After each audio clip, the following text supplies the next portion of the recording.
ਅਮੀ ਜੀ ਇੱਕ ਸੀ ਕੁੜੀ ਤੇ ਇੱਕ ਸੀ ਮੁੰਡਾ। ਹਾਂਜੀ। ਉਹ ਇਕੱਠੇ ਨਾ ਕਾਲਜ ਦੇ ਵਿੱਚ ਪੜ੍ਹਦੇ ਸੀ ਕਿਤੇ। ਅੱਛਾ। ਜਿਹੜਾ ਮੁੰਡਾ ਸੀਗਾ ਨਾ ਉਹ ਗਰੀਬ ਘਰ ਦਾ ਸੀ, ਹਾਂਜੀ। ਕੁੜੀ ਜਿਹੜੀ ਸੀ ਉਹ ਅਮੀਰ ਘਰ ਦੀ ਸੀਗੀ। ਅੱਛਾ, ਹੁਣ ਨਾ ਉਹਨਾਂ ਨੇ ਗੱਲ ਕੀਤੀ, ਕੁੜੀ ਨੇ ਆਪਣੇ ਘਰਦਿਆਂ ਦੇ ਨਾਲ, ਆਪਣੇ ਬਾਪ ਦੇ ਨਾਲ, ਕਿ ਮੈਂ ਫਲਾਂ ਮੁੰਡੇ ਦੇ ਨਾਲ ਵਿਆਹ ਕਰਾਉਣਾ ਚਾਹੁੰਦੀ ਹਾਂ। ਅੱਛਾ। ਉਹਦੇ ਪਿਓ ਨੇ ਕਿਹਾ ਪੁੱਤ ਉਹ ਤੇ ਗਰੀਬ ਜਿਹਾ, ਉਹਨੇ ਕਿਹਾ ਅੱਬਾ ਜੀ ਸਾਡੇ ਕੋਲ ਇੰਨਾ ਪੈਸਾ ਆ ਹਾਂਜੀ। ਤੇ ਥੋੜਾ ਬਹੁਤਾ ਇਹਨੂੰ ਵੀ ਦਿਓ। ਮੁੰਡੇ ਨੂੰ ਪੁੱਛਿਆ, ਮੁੰਡਾ ਰਾਜ਼ੀ ਹੋ ਗਿਆ। ਹਾਂਜੀ। ਮਾਂ ਉਹਦੀ ਨੇ ਕਿਹਾ ਕਿ ਪੁੱਤ ਗੱਲ ਇਹ ਆ ਕਿ ਤੂੰ ਨਾ ਕਰ, ਹਾਂਜੀ। ਉੱਚੇ ਬੰਦਿਆਂ ਨਾਲ, ਵੱਡੇ ਬੰਦਿਆਂ ਦੇ ਨਾਲ ਅਸੀਂ ਨਹੀਂ ਨਿਭਾ ਕਰ ਸਕਦੇ। ਹਾਂਜੀ। ਉਹਨੇ ਕਿਹਾ ਨਹੀਂ ਮਾਂ, ਤੈਨੂੰ ਕੀ ਪਤਾ ਹੈਗਾ। ਖੈਰ ਸ਼ਾਰਟਕਟ ਗੱਲ ਇਹ ਕਿ ਵਿਆਹ ਹੋ ਗਿਆ, ਕੋਠੀ ਛੋਟੀ ਉਹਦੇ ਸਹੁਰੇ ਨੇ ਬਣਾਤੀ, ਪੈਸਾ ਆ ਗਿਆ, ਬਿਜ਼ਨਸ ਸਾਰਾ ਕੁਝ ਨਿਜ਼ਾਮ ਓਕੇ ਹੋ ਗਿਆ, ਜ਼ਮੀਨ ਲੈ ਦਿੱਤੀ, ਜਾਇਦਾਦ ਲੈ ਦਿੱਤੀ, ਕਾਰੋਬਾਰ ਸ਼ੁਰੂ ਹੋ ਗਿਆ। ਹਾਂਜੀ। ਤੇ ਉਹ ਨਾ ਉਹਦਾ ਇੱਕ ਹੋਰ ਛੋਟਾ ਭਰਾ ਸੀਗਾ ਅੱਛਾ। ਤੇ ਮਾਂ-ਬਾਪ ਸੀਗੇ, ਉਹਨਾਂ ਨੂੰ ਉਹਨੇ ਨਾਲ ਨਾ ਰੱਖਿਆ। ਉਹਨਾਂ ਨੂੰ ਕਹਿੰਦਾ ਜੀ ਮੈਂ ਤੁਹਾਨੂੰ ਨਹੀਂ ਨਾਲ ਰੱਖ ਸਕਦਾ, ਤੁਹਾਨੂੰ ਬੈਠਣ ਦਾ ਨਹੀਂ ਪਤਾ। ਮਾਂ ਪਿਓ ਨੂੰ ਕਹਿੰਦਾ ਤੁਹਾਨੂੰ ਸਾਫ ਸੁਥਰਾਈ ਦਾ ਨਹੀਂ ਪਤਾ, ਤੁਹਾਨੂੰ ਬੋਲਣ ਦਾ ਨਹੀਂ ਪਤਾ, ਪੜ੍ਹੇ ਲਿਖੇ ਨਹੀਂ ਤੁਸੀਂ ਹੈਗੇ, ਤਾਂ ਮੈਨੂੰ ਨਾ ਸ਼ਰਮਿੰਦਗੀ ਹੁੰਦੀ ਹੈ, ਮੇਰੇ ਕੋਲ ਵੱਡੇ ਵੱਡੇ ਲੋਕ ਆਉਂਦੇ ਆ। ਹਾਂਜੀ। ਨਾ ਉਹਦੀ ਬੁੱਢੀ ਨੇ ਰੱਖਿਆ। ਹਾਂਜੀ। ਉਹ ਖੈਰ ਉਹ ਆਪਣਾ ਜਿਹੜਾ ਛੋਟਾ ਮੁੰਡਾ ਸੀਗਾ ਨਾ, ਉਹ ਸ਼ਾਦੀ ਉਹਦੀ ਹੋਈ ਨਹੀਂ ਸੀ, ਉਹਦੇ ਕੋਲ ਰਹਿਣ ਲੱਗ ਗਏ। ਉਹਨੇ ਕਿਹਾ, ਛੋਟੇ ਮੁੰਡੇ ਨੇ ਕਿਹਾ ਅੱਬਾ ਜੀ ਅੰਮੀ ਜੀ ਮੈਂ ਮਜ਼ਦੂਰੀਆਂ ਕਰ ਲਾਂਗਾ, ਮਿਹਨਤਾਂ ਕਰ ਲਾਂਗਾ, ਕੋਈ ਨਹੀਂ, ਜਿੱਦਾਂ ਦਾ ਖਾਵਾਂਗਾ ਉਦਾਂ ਦਾ ਤੁਹਾਨੂੰ ਖਿਲਾ ਦਿਆਂਗਾ। ਲੇਕਿਨ ਮੁੰਡਾ ਪੜ੍ਹਦਾ ਚੰਗਾ ਸੀਗਾ, ਪੜ੍ਹਦਾ ਵੀ ਸੀ ਨਾਲ, ਤੇ ਨਾਲ ਆਪਣਾ ਦਿਹਾੜੀ ਦੱਪਾ ਕਰਦਾ ਸੀ। ਹਾਂਜੀ। ਉਹ ਉਹਦੇ ਕੋਲ ਰਹਿਣ ਲੱਗ ਗਏ। ਤਬੀਅਤ ਵਿਚਾਰਿਆਂ ਦੀ ਖਰਾਬ। ਉਹਨਾਂ ਕੁਛ ਅਰਸਾ ਗੁਜ਼ਰਿਆ ਤੇ ਉਹ ਤਬੀਅਤ ਮਾਂ-ਬਾਪ ਦੀ ਜ਼ਿਆਦਾ ਹੀ ਖਰਾਬ ਹੋ ਗਈ। ਉਹਨਾਂ ਨੇ ਨਾ ਪੈਗਾਮ ਭੇਜਿਆ ਕਿ ਉਹ ਜਿਹੜਾ ਅਮੀਰ ਪੁੱਤ ਸੀਗਾ ਕਿ ਪੁੱਤ ਸਾਡੀ ਤਬੀਅਤ ਬਹੁਤ ਜ਼ਿਆਦਾ ਖਰਾਬ ਆ ਤੇ ਸਾਡਾ ਕੁਝ ਕਰ। ਹਾਂਜੀ। ਉਹਨੇ ਕਿਹਾ ਜੀ ਥੋੜੇ ਬਹੁਤੇ ਕੋਈ ਪੈਸੇ ਭੇਜੇ। ਉਹਨੇ ਕਿਹਾ ਵੀ ਪੈਸੇ ਰੱਖ ਲਓ, ਆਇੰਦਾ ਤੋਂ ਬਾਅਦ ਮੇਰੇ ਨਾਲ ਰਾਬਤਾ ਕਰਨੇ ਦੀ ਜ਼ਰੂਰਤ ਨਹੀਂ ਹੈ। ਉਹ ਛੋਟਾ ਮੁੰਡਾ ਬੜਾ ਪਰੇਸ਼ਾਨ ਹੋਇਆ, ਨੌਕਰੀ ਲੱਭਣ ਲੱਗ ਗਿਆ।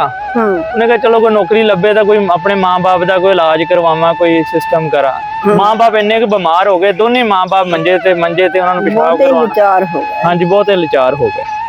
ਆਪੇ ਠਾਲਣਾ ਬਿਠਾਣਾ ਤੇ ਹਿੱਲਣ ਜੋਗੇ ਨਾ ਰਹੇ। ਜਿਨ੍ਹਾਂ ਦਾ ਪੁੱਤ ਇੱਕ ਛੱਡ ਕੇ ਚਲਾ ਗਿਆ, ਰੋਗ ਤਾਂ ਉਹੀ ਲੱਗਾ। ਉਹ ਨਾ ਇੱਕ ਦਿਨ ਕੋਈ ਚੰਗੀ ਕੰਪਨੀ ਦੇ ਵਿੱਚ ਨਾ ਕੋਈ ਨੌਕਰੀਆਂ ਆਈਆਂ। ਉਹ ਮੁੰਡਾ ਉੱਥੇ ਇੰਟਰਵਿਊ ਦੇਣ ਗਿਆ।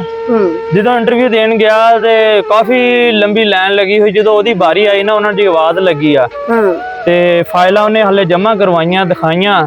ਤੇ ਉਧਰੋਂ ਉਹਨੇ ਦੇਖਿਆ ਕਿ ਯਾਰ ਟਾਈਮ ਤੇ ਕਾਫੀ ਹੋ ਗਿਆ, ਮੇਰੇ ਮਾਂ-ਬਾਪ ਤੇ ਉੱਥੇ ਕੋਈ ਪੱਖਾ ਸ਼ੱਖਾ ਨਹੀਂ, ਕੋਈ ਏਸੀ ਨਹੀਂ, ਉਹ ਤਾਂ ਧੁੱਪੇ ਕਿਤੇ ਆ ਗਈ ਹੋਣੀ, ਉਹਨਾਂ ਨੂੰ ਧੁੱਪ ਆ ਗਈ ਹੋਣੀ, ਨਾਲੇ ਉਹਨਾਂ ਨੇ ਪਿਸ਼ਾਬ ਵਗੈਰਾ ਕਰਨਾ, ਲੈਟਰੀਨਾਂ 'ਚ ਜਾਣਾ, ਦਵਾਈ ਦਾ ਟਾਈਮ, ਉਹ ਤਾਂ ਪਿੱਛੇ ਮਰ ਜਾਣਗੇ। ਲੇਟ ਬਹੁਤ ਜ਼ਿਆਦਾ ਹੋ ਗਿਆ ਸੀ। ਉਹਨੇ ਉੱਥੇ ਛੱਡਿਆ ਤੇ ਛੱਡ ਕੇ ਤੁਰ ਪਿਆ। ਮੈਂ ਮਾਂ-ਬਾਪ ਨੂੰ ਦੇਖਾਂ ਪਹਿਲੇ ਜਾ ਕੇ। ਉਹ ਅਫਸਰ ਆਵਾਜ਼ ਮਾਰਦਾ ਵੀ ਕਾਕਾ ਇੰਟਰਵਿਊ ਤੇ ਦੇ ਜਾਓ। ਕਹਿੰਦਾ ਜੀ ਮੈਂ ਇੰਟਰਵਿਊ ਨਹੀਂ ਦੇਣਾ। ਉਹ ਚਲਾ ਗਿਆ। ਅੱਛਾ, ਉਹਨਾਂ ਨੇ ਇੰਟਰਵਿਊ ਦਫ਼ਤਰ ਵਾਲਿਆਂ ਨੇ ਸਾਰਿਆਂ ਦੇ ਲਏ। ਇੰਟਰਵਿਊ ਲੈ ਕੇ ਤਾਂ ਜਦੋਂ ਮਾਲਕ ਦੇ ਪੇਸ਼ ਕੀਤੇ ਨਾ, ਕੰਪਨੀ ਦੇ ਮਾਲਕ ਦੇ, ਉਹਨੇ ਕਿਹਾ ਯਾਰ ਇੰਨੇ ਇੰਟਰਵਿਊ ਸੀਗੇ ਤੇ ਇਹਨਾਂ ਦੇ ਆਹ ਨੰਬਰ ਆ, ਜਿਹੜੀ ਫਾਈਲ ਆ ਇਹਦੇ ਉੱਤੇ ਮੁੰਡੇ ਦੀ ਯਾਨੀ ਕਿ ਉਹ ਜਿਹੜੀ ਸਟੱਡੀ ਸੀ, ਪੜ੍ਹਦਾ ਠੀਕ ਸੀਗਾ, ਨੰਬਰ ਸ਼ੰਬਰ ਉਹਦੇ ਚੰਗੇ ਸੀ ਆਏ ਹੋਏ, ਉਹਦਾ ਇੰਟਰਵਿਊ ਦਾ ਕਿਉਂ ਨਹੀਂ ਲਿਆ ਹੈਗਾ। ਉਹਨੇ ਕਿਹਾ ਜੀ ਉਹਨੇ ਆਪੇ ਨਹੀਂ ਇੰਟਰਵਿਊ ਦਿੱਤਾ। ਮੁੰਡਾ ਤੇ ਕਾਬਲ ਲੱਗਣ ਡਿਆ, ਇਹਦੇ ਨੰਬਰ ਜਿਹੜੇ ਆ, ਇਹਦੀਆਂ ਸਨਤਾਂ ਜਿਹੜੀਆਂ, ਇਹਦੇ ਕਾਗਜ਼, ਇਹ ਤਾਂ ਠੀਕ ਆ। ਉਹਨੇ ਕਿਹਾ ਜੀ ਉਹ ਮੁੰਡਾ, ਉਹਨੂੰ ਅਸੀਂ ਬੜਾ ਕਿਹਾ, ਉਹਨੇ ਇੰਟਰਵਿਊ ਨਹੀਂ ਦਿੱਤਾ। ਉਹਨੇ ਕਿਹਾ ਜੀ ਉਹਦਾ ਪਤਾ ਕਰੋ। ਪਤਾ ਕੀਤਾ। ਉਹ ਕਹਿੰਦੇ ਜੀ ਉਹਦਾ ਮਾਂ-ਬਾਪ ਬਿਮਾਰ ਆ ਤੇ ਉਹ ਉੱਥੇ ਉਹਨਾਂ ਨੂੰ ਹਸਪੀਟਲ ਲੈ ਕੇ ਗਿਆ ਹੋਇਆ।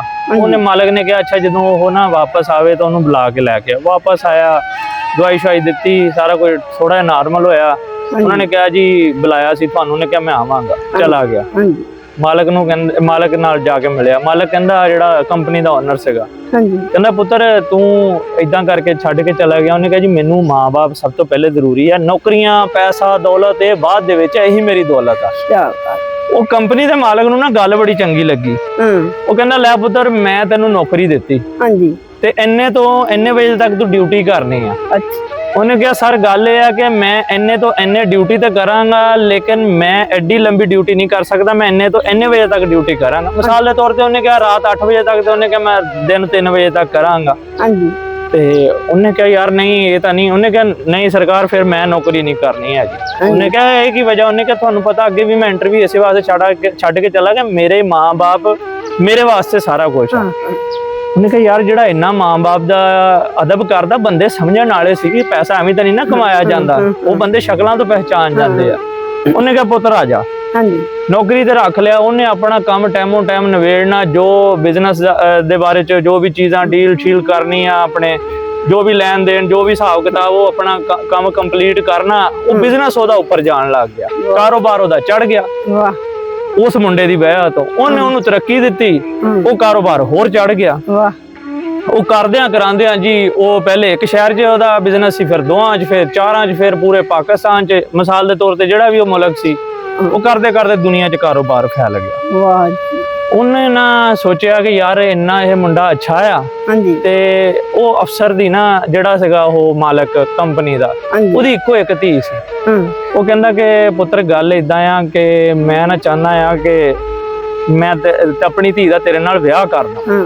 ਉਹ ਕਹਿੰਦਾ ਜੀ ਸਰ ਜੀ ਗੱਲ ਇਹ ਆ, ਤੁਸੀਂ ਬਹੁਤ ਅੱਛੇ ਹੋ, ਤੁਹਾਡੀ ਔਲਾਦ ਵੀ ਅੱਛੀ ਹੋਏਗੀ, ਲੇਕਿਨ ਮੇਰੇ ਮਾਂ-ਬਾਪ ਦਾ ਇਹ ਕਹਿਣਾ ਕਿ ਕਦੀ ਵੀ ਆਪਣੇ ਤੋਂ ਜਿਹੜਾ ਵੱਡਾ ਹੋਵੇ, ਅਮੀਰ ਹੋਵੇ, ਉਹਦੇ ਨਾਲ ਨਹੀਂ ਰਿਸ਼ਤੇਦਾਰੀ ਕਰੀਦੀ ਹੈਗੀ, ਨਹੀਂ ਸ਼ਾਦੀ ਕਰਨੀ ਹੈਗੀ। ਸਾਡਾ ਜਿਹੜਾ ਨਾ, ਅਸੀਂ ਮਾੜੇ ਬੰਦੇ ਆ, ਅਸੀਂ ਮਾੜਿਆਂ ਦੇ ਕਿਸੇ ਦੇ ਕਰ ਲਾਂਗਾ, ਮੈਂ ਗਰੀਬ ਦੇ ਕਰ ਲਾਂਗਾ, ਲੇਕਿਨ ਮੈਂ ਐਡੀ ਜਗ੍ਹਾ ਸ਼ਾਦੀ ਨਹੀਂ ਕਰ ਸਕਦਾ। ਤੁਸੀਂ ਚੰਗੇ ਹੋ, ਤੁਹਾਡੀ ਔਲਾਦ ਚੰਗੀ ਹੈ। ਉਹਨੇ ਕਿਹਾ ਨਹੀਂ ਪੁੱਤਰ ਏਦਾਂ ਨਾ ਕਰ ਤੂੰ ਨਾ। ਉਹਨੇ ਕਿਹਾ ਨਹੀਂ ਜੀ। ਖੈਰ ਉਹਨੇ ਕਿਹਾ ਮੈਂ ਤੁਹਾਡੇ ਮਾਂ-ਬਾਪ ਨਾਲ ਜਾ ਕੇ ਗੱਲ ਕਰਾਂਗਾ। ਮਾਂ-ਬਾਪ ਨਾਲ ਗੱਲ ਕੀਤੀ, ਦੇਖਿਆ ਕਿ ਯਾਰ ਇੰਨਾ ਇਹ ਬੰਦਾ ਚੰਗਾ ਆ। ਮਾਂ-ਬਾਪ ਨੇ ਕਿਹਾ ਜੀ, ਆਪਣੇ ਪੁੱਤ ਨੂੰ ਹੁਕਮ ਦਿੱਤਾ ਕਿ ਪੁੱਤਰ ਸ਼ਾਦੀ ਇੱਥੇ ਕਰਨੀ ਹੈ।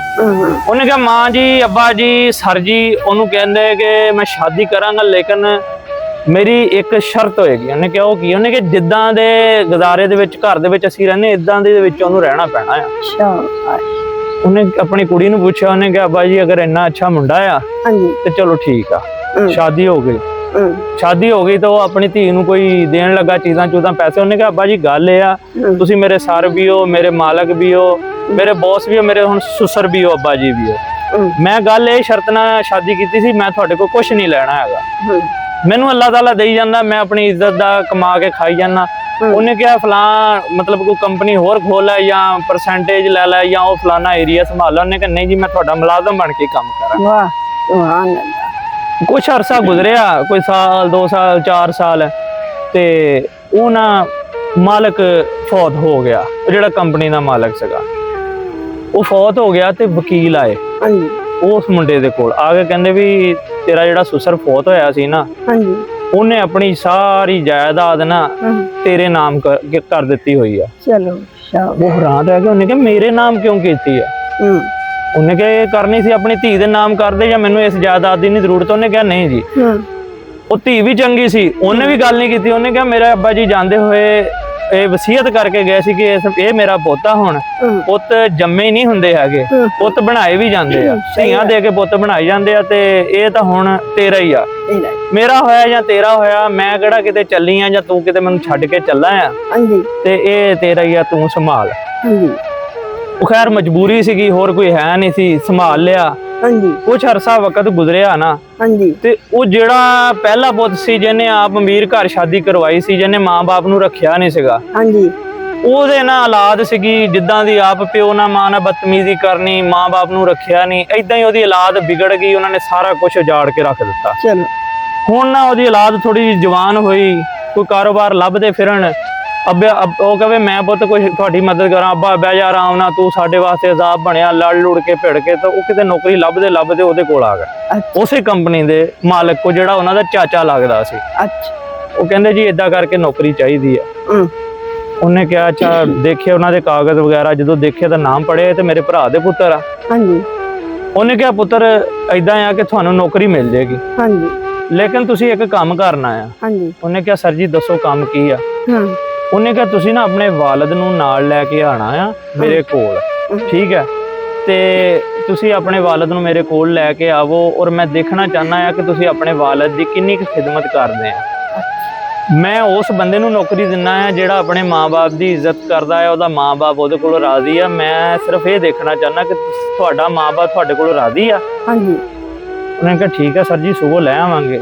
ਗਏ ਜਾ ਕੇ, ਤੇ ਉਹ ਭਾਈ ਜੀ ਆਪਣੇ ਪਿਓ ਦੀ ਖਿਦਮਤ, ਉਹਨੂੰ ਨਵਾ ਧਵਾ, ਜੁੱਤੀ ਪਵਾ, ਖਿਆਲ ਕਰ। ਉਹਨੇ ਕਿਹਾ ਪੁੱਤਰੋ ਤੁਹਾਨੂੰ ਕੀ ਹੋ ਗਿਆ ਵੀ? ਤੁਹਾਨੂੰ ਕਿਹੜਾ ਸੱਪ ਸੌਂਗੇ? ਤੁਸੀਂ ਇੱਕ ਦਿਨ ਚ ਚੇਂਜ ਹੋ ਗਏ, ਤੁਸੀਂ ਤਾਂ ਮੈਨੂੰ ਗਾਲਾਂ ਕੱਢਦੇ ਸੀਗੇ। ਉਹਨੇ ਕਿਹਾ ਅੱਬਾ ਜੀ ਨਹੀਂ, ਬਸ ਜਿਹੜੀਆਂ ਗਲਤੀਆਂ ਹੋਣੀਆਂ ਸੀ ਹੋ ਗਈਆਂ। ਉਹ ਤੁਸੀਂ ਅੱਬਾ ਜੀ ਆ ਜੁੱਤੀ ਪਾਓ, ਆ ਕੱਪੜੇ ਪਾਓ, ਘੁੱਟ ਨੱਪ, ਦਵਾਈਆਂ ਲਿਆ, ਪਾਣੀ ਪਿਲਾ, ਰੋਟੀ ਖਵਾ। ਅੱਬੇ ਨੂੰ ਕਿ ਸਵੇਰ ਤੱਕ ਨਾ ਅੱਬਾ ਰਾਜ਼ੀ ਹੋਵੇ ਤੇ ਚੰਗੇ ਕੱਪੜੇ ਛਪੜੇ ਪਾ ਕੇ ਤੇ ਲੈ ਕੇ ਚਲੇ ਗਏ, ਉੱਥੇ ਲਈ ਗਏ। ਉਹਨੇ ਕਿਹਾ ਹਾਂਜੀ ਅਸਲਾਮ ਵਾਲੇਕੁਮ। ਉਹਨੇ ਕਿਹਾ ਵਾਲੇਕੁਮ ਸਲਾਮ। ਹਾਂ ਜੀ ਵੀਰ ਜੀ ਤੁਸੀਂ ਮੈਨੂੰ ਇਹ ਗੱਲ ਦੱਸੋ ਕਿ ਤੁਹਾਡੇ ਬੱਚੇ ਤੁਹਾਡਾ ਖਿਆਲ ਵੀ ਕਰਦੇ ਆ? ਹਾਂਜੀ। ਉਹਨੇ ਕਿਹਾ ਹਾਂਜੀ ਜੀ ਬਹੁਤ ਖਿਆਲ ਕਰਦੇ। ਉਹਨੇ ਕਿਹਾ ਨਹੀਂ ਜੀ ਮੈਂ ਨਹੀਂ ਮੰਨਦਾ ਗੱਲ। ਉਹਨੇ ਕਿਹਾ ਉਹ ਕਿੱਦਾਂ?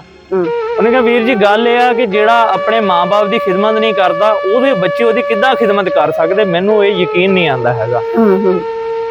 ਉਹਨੇ ਕਿਹਾ ਮੈਨੂੰ ਇੱਕ ਬਾਕੀ ਚੀਜ਼ਾਂ ਤੇ ਛੱਡੋ, ਨੌਕਰੀ ਰਹਿ ਗਈ ਸਾਈਡ ਤੇ, ਮੇਰੇ ਬੱਚਿਆਂ ਨੂੰ ਦਿਓ ਜਾਂ ਨਾ ਦਿਓ, ਤੈਨੂੰ ਇਹ ਕਿੱਦਾਂ ਪਤਾ ਕਿ ਮੈਂ ਆਪਣੇ ਮਾਂ-ਬਾਪ ਦਾ ਨਾ ਫਰਮਾਨ ਸੀ? ਹਾਂਜੀ। ਉਹਨੇ ਕਿਹਾ ਜੀ ਮੈਂ ਉਹੀ ਤੇਰਾ ਭਰਾ ਆ, ਮੈਂ ਤੇਰੇ ਕਾਗਜ਼ ਪੜ੍ਹੇ। ਉਸ ਟਾਈਮ ਤੂੰ ਆਪਣੇ ਮਾਂ-ਬਾਪ ਨੂੰ ਤੰਗ ਕਰਦਾ ਸੀ, ਪਰੇਸ਼ਾਨ ਕਰਦਾ ਸੀ, ਰੱਖਦਾ ਨਹੀਂ ਸੀ। ਅੱਜ ਤੇਰੀ ਔਲਾਦ ਦਾ ਮੈਨੂੰ ਅੱਜ ਦੱਸ ਕਿ ਤੇਰੀ ਔਲਾਦ ਤੇਰੇ ਨਾਲ ਕਿਹੋ ਜਿਹਾ ਬਿਹੇਵ ਕਰਦੀ। ਉਹਨੇ ਕਿਹਾ ਅੱਜ ਤੋਂ ਇਲਾਵਾ ਹਰ ਦਿਨ ਮੈਨੂੰ ਇਹਨਾਂ ਨੇ ਦਬਕੇ ਮਾਰੇ, ਗਾਲਾਂ ਕੱਢੀਆਂ, ਮੈਨੂੰ ਰੱਖ ਕੇ ਰਾਜ਼ੀ ਨਹੀਂ ਸੀ। ਅੱਜ ਇਹਨਾਂ 'ਚ ਬਦਲਾਓ ਆ ਗਿਆ, ਇਹ ਕਿੱਦਾਂ? ਉਹਨੇ ਕਿਹਾ ਸਿਰਫ ਲਾਲਚ ਦੀ ਖਾਤਰ। ਇੱਕ ਹੁੰਦਾ ਮਾਂ-ਬਾਪ ਨਾਲ ਲਾਲਚ ਨਾਲ ਪਿਆਰ ਕਰਨਾ, ਇੱਕ ਹੁੰਦਾ ਆ ਮਾਂ-ਬਾਪ ਨਾਲ ਦਿਲੋਂ ਪਿਆਰ ਕਰਨਾ। ਮੈਂ ਆਪਣੇ ਮਾਂ-ਬਾਪ ਨਾਲ ਦਿਲੋਂ ਪਿਆਰ ਕੀਤਾ ਸੀ, ਅੱਲਾਹ ਤਾਲਾ ਨੇ ਮੈਨੂੰ ਆ ਮਕਾਮ ਦੇ ਦਿੱਤਾ, ਰੰਗ ਲਾਤੇ। ਤੇ ਇਹ ਕਰਦੇ ਆ ਆਪਣੇ ਲਾਲਚ ਦੇ ਨਾਲ, ਰੰਗ ਇਹਨਾਂ ਨੂੰ ਕੋਈ ਨਹੀਂ ਲੱਗਣੇ ਹੈਗੇ। ਲੇਕਿਨ ਅੱਜ ਵੀ ਅਗਰ ਸਮਝ ਜਾਣ ਜੋ ਤੇਰੇ ਕੋਲੋਂ ਗਲਤੀ ਹੋਈ ਹੈ ਇਹਨਾਂ ਨੂੰ ਦੱਸ ਕਿ ਮੈਂ ਆਪਣੇ ਮਾਂ-ਬਾਪ ਦਾ ਨਾਫਰਮਾਨ ਸੀ, ਆਪਣੇ ਮਾਂ-ਬਾਪ ਦੀ ਇੱਜ਼ਤ ਨਹੀਂ ਕਰਦਾ ਸੀ। ਅੱਜ ਮੇਰਾ ਆਹ ਟਾਈਮ ਆ ਗਿਆ ਕਿ ਮੈਨੂੰ ਲੋਕਾਂ ਦੀਆਂ ਕੰਪਨੀਆਂ 'ਚ ਜੌਬ ਕਰਨੀ ਪਈ ਜਿਹੜਾ ਮੈਂ ਇੰਨਾ ਅਮੀਰ ਤਰੀਨ ਸੀ। ਤੇ ਗੱਲ ਇਹ ਆ ਕਿ ਆਪਣੇ ਮਾਂ-ਬਾਪ ਦੀ ਇੱਜ਼ਤ ਕਰੋ, ਇਹੀ ਪੈਸਾ, ਇਹੀ ਦੌਲਤ, ਇਹੀ ਤੁਹਾਡਾ ਸਾਰਾ ਕੁਝ ਆ। ਤੇ ਵੀਡੀਓ ਸਾਡੀ ਚੰਗੀ ਲੱਗੀ ਹੈ ਤਾਂ ਲਾਈਕ ਕਮੈਂਟ ਸ਼ੇਅਰ ਜ਼ਰੂਰ ਕਰਿਓ। ਦੁਆਵਾਂ 'ਚ ਯਾਦ ਰੱਖਿਓ। ਅੱਲਾਹ ਹਾਫਿਜ਼।